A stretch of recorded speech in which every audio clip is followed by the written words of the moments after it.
My name is Bryson. I am currently training under Master Tran at DC Shaolin Do, also called Shaolin Kungfu.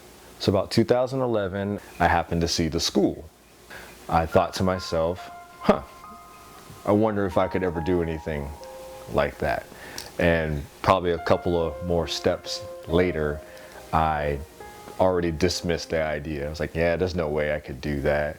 You know, I had some injuries to my knees. After that, I just kept thinking about it. If I could do Kung Fu. But at the same time, I had to ask myself, what is Kung Fu? What's the difference between Kung Fu and karate and Taekwondo? And as I was doing my research, I kept finding the message or what Kung Fu was all about pretty much resonated with me.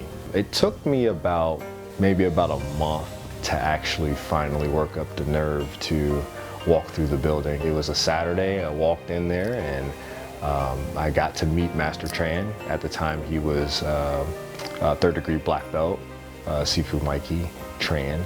And when I first saw him, I was just already impressed by his personality. Once I first started Kung Fu, I fell in love with it. I was like, man, this is like the best thing in the world. So just practicing and training hard and one of the first goals that you have was like, I want to be a black belt.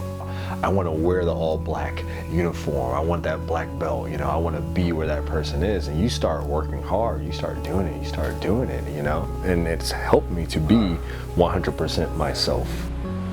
And you start learning the foundations first. And then once you get comfortable, then you can start focusing on the animal side of it, or whatever else that the form or the lesson is trying to teach you.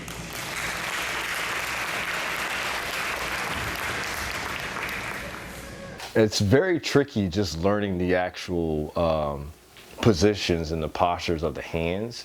So like you have crane, which is here, and then you have eagle, which is here as well, and this is for snatching. About maybe 2 years ago, we had discussed about me opening up a school, so we were looking for the right time, and he says, this is a good location near your home. But things change, plans change. He talked to me and he says, how would you like to take over this school?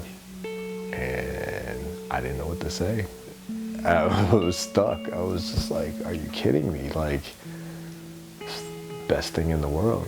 And then I started doing online training with his teacher, learning about the system, learning about how the business works.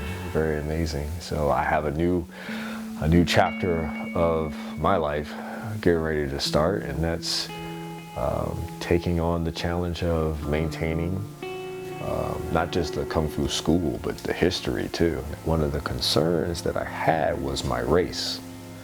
I didn't want my race to have a bad influence. Maybe if I was the first person that they saw coming in the building, what would they think? And my teacher said, if that's a problem for anyone who comes in this door, then they don't need to be here anyway. Once I started Kung Fu and I started slowing down, I started reevaluating things that really mattered, like in my life. Enjoying the moment, enjoying the time, and enjoying this, and not worried so much about the future, and not dwelling so much on the past.